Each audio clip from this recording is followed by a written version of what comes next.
Corrupt لوگ ہیں، سیاہ اور سفید کو الگ کرنا ہے کرپٹ لوگ ہیں، ان کے لیے ان کی اب کوئی جگہ نہیں ہوگی جی یہاں، اور ایماندار لوگوں کو کی تعیناتیاں کر دی جائیں گی، پروموٹ کریں گے جی بھائی کیا ہماری بیوروکریسی جو ملک کے تمام آپ کی منصوبہ بندی اور آپ کی تمام اس میں وہ اس کا اہم کردار ہے، جی کیا اس بیوروکریسی کو کرپٹ کہہ رہے ہیں ہمارے وزیر اعظم پاکستان؟ کرپٹ ہے وہ، جی کیوں نہیں ہے کرپٹ؟ یہ گندم کا سکینڈل جو ہے، ہماری گندم، آج میں نے ایک پوسٹ پڑھی ہے دیکھی ہے، ہاں جی اس میں جو کسان اپنی گندم لے کر آئے ہیں وہ ان کی گندم نہیں بکی، وہ پھر وہاں روڈ پہ اسے پھیلا رہے ہیں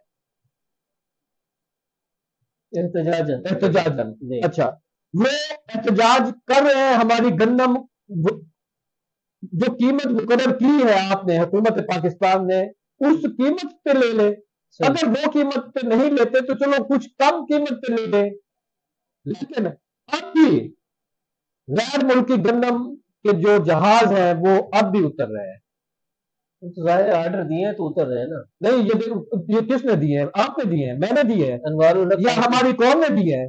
لیکن نا یہ اللہ کر قسمیں کھا رہے ہیں کہ میں نے نہیں دیے، میں نے بھائی اگر آپ نے نہیں دیے تو پھر کس نے دیے؟ کس سے دیے؟ آپ کا اختیار تھا، آپ سیٹ پہ بیٹھے ہوئے تھے، آپ دیکھیں نا یہاں ہمارے جو بیٹھے ہوئے سیاستدان ہیں یا جو ہمارے پردھان منتری کا ہے نا عام لفظ میں، جو ہمارے کتا دھکتا ہے، جو ان کو تو پتہ ہی نہیں ہے کہ بھی ہو کیا رہا ہے ملک میں۔ ملک صاحب یہ تھوڑی سی بات آپ کرتا ہوں، پھر آپ آدمی گندم کی خبر میں پڑھ رہا تھا اچھا چلو گندم کی جی، روزنامہ خبریں نے ایک نمایاں خبر شائع کی ہے، گندم درآمد سکینڈل، سابق نگران وزیر اعظم اور وزیر خزانہ تفتیش کے لیے طلب، تحقیقاتی کمیٹی نے انوار الحق کاکڑ اور شمشاد اختر کو طلب کر لیا، وزیر اعظم کی کل تک حتمی رپورٹ پیش کرنے کی ہدایت۔ آگے ہے جی، انوار الحق کاکڑ اور محسن نقوی کو طلب نہیں کیا گیا، خبروں میں کوئی صداقت نہیں، وفاقی سیکرٹری کابینہ کامران علی اختر۔ ملک صاحب رپورٹ آ بھی جائے تو ہونا کچھ نہیں، انوار الحق کاکڑ جتنا طاقتور آدمی ہے اس کا کوئی کچھ بھی نہیں بگاڑ سکتا، محسن نقوی جتنا طاقتور آدمی ہے اس کا کوئی کچھ بھی نہیں بگاڑ سکتا۔ یہ ویسے ہی ہوگا جیسے مولانا فضل الرحمان کو آرڈر جاری ہوئے تھے کہ آپ فلانی نیب میں پیش ہوں، اس نے کہا میں 10 لاکھ لوگوں کے ساتھ پیش ہوتا ہوں، ہم نے تو جناب نوٹس ہی جاری نہیں کیا، لاہور والا مجال ہے ہماری بات اس خبر میں بھی وضاحت آ گئی ہے کوئی نو طلب، کوئی تبدیلی نہیں، کوئی، اور یہ سب جو ہے ملک صاحب نہیں ملک صاحب اس خبر کے تناظر میں ایک بات میں اور کرتا ہوں، یہ جو وزیر اعظم پاکستان اس وقت کے نگران وزیر اعظم پاکستان نے جس سمری پر دستخط کیے ہیں کہ گندم کو منگوایا جائے غیر ممالک سے، صحیح، وہ سمری کن لوگوں نے بنائی ہے؟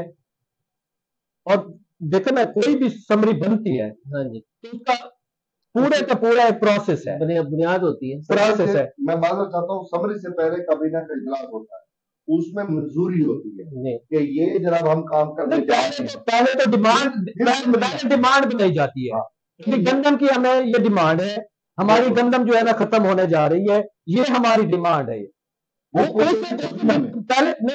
پہلے تو یہ دیکھا جائے نا وہ ڈیمانڈ کن لوگوں نے، کس افسران نے بنائی، کس صوبے نے بنائی، اور کہاں سے وہ ڈیمانڈ بن کے آئی، پھر پٹ کیسے ہوئی، پھر منظوری کیسے ہوئی۔ دیکھیں نا انوار کاکڑ تو کہہ رہے ہیں میرے پاس ایک دفعہ آئی تھی میں نے اسے ریفیوز کر دیا، اچھا وہ ہمارے جو موجودہ وزیر اعظم ہیں وہ بھی کہہ رہے ہیں کہ میرے پاس بھی یہ آئی تھی سمری، میں نے بھی اس وقت اسے رد کر دیا، پھر بھی آ گئی گندم تو پھر بھی آ گئی، دو وزیر اعظم نے اس سمری کو ریجیکٹ کر دیا۔ مطلب کمال نہیں ہے، دو وزیر اعظم کہتے ہیں ہم نے گندم منگوائی نہیں ہے اور گندم آ رہی ہے، گندم آ گئی ہے، جہاں ہوتا ہے ڈونیشن میں بھیج دی ہے، یہ بھی